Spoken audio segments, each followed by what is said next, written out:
Assalamualaikum warahmatullahi wabarakatuh. Perkenalkan, nama saya Windy Wulandari, NIM 18042209. Kali ini saya akan menyampaikan materi dengan mata kuliah Manajemen Risiko dan Kebencanaan, yaitu Sistem Penanggulangan Bencana Nasional COVID-19. Menurut Undang-Undang Nomor 24/2007 tentang penanggulangan bencana, disebut ada 3 jenis bencana, yaitu bencana alam, non-alam, dan sosial. Wabah corona virus ini dikategorikan masuk dalam bencana non-alam.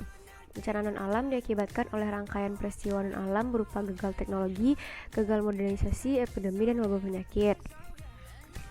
Sesuai pasal 3 ayat 2 Undang-Undang Nomor 24/2007 tentang penanggulangan bencana berlandaskan Pancasila, Undang-Undang Negara RI tahun 1945.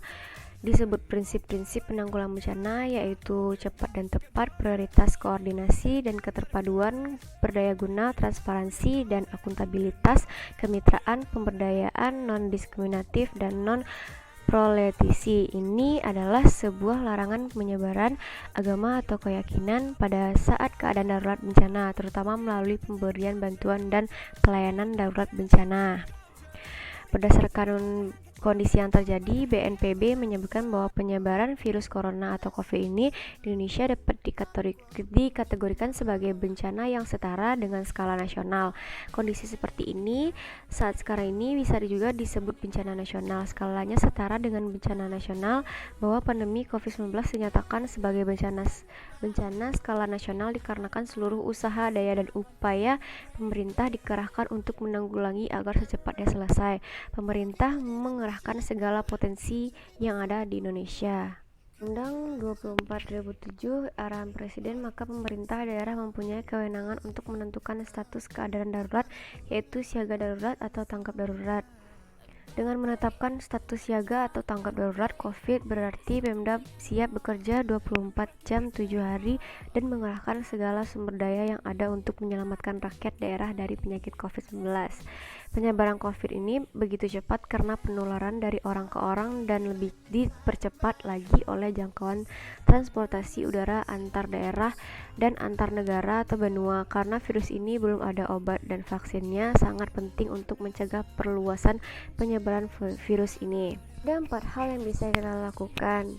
Yang pertama, tunda bepergian ke daerah endemis. Langkah pemerintah Indonesia menghentikan sementara penerbangan dari Cina ke Indonesia dan arah sebaliknya, dan larangan sementara kunjungan transit warga asing.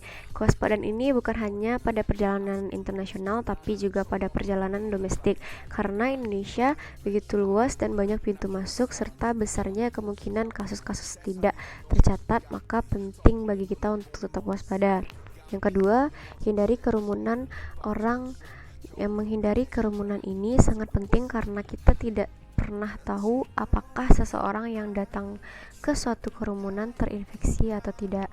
Yang ketiga, tingkatkan imunitas tubuh. Coronavirus menyerang sistem pernafasan. Untuk membuat daya tahan tubuh lebih kuat adalah kembangkan pola hidup sehat dengan cara makan teratur, bergizi cukup, protein dan karbohidrat sebagai sumber energi. Yang keempat, jaga kesehatan hewan dan lestarikan lingkungan. Ada beberapa tipe coronavirus, yaitu hanya menginfeksi manusia dan hanya menyerang hewan, dan ada pula keduanya. Segala upaya terbaik sudah dilakukan oleh pemerintah, berbagai organisasi, dan masyarakat bahu-membahu untuk mempercepat proses berakhirnya pandemi. Seluruh warga bumi selalu berharap dan berdoa agar bencana ini segera berakhir dan sesegera bisa beraktivitas melanjutkan perjalanan hidup. Baik, hanya itu yang bisa saya sampaikan. Lebih dan kurang mohon dimaafkan. Terima kasih. Wassalamualaikum warahmatullahi wabarakatuh.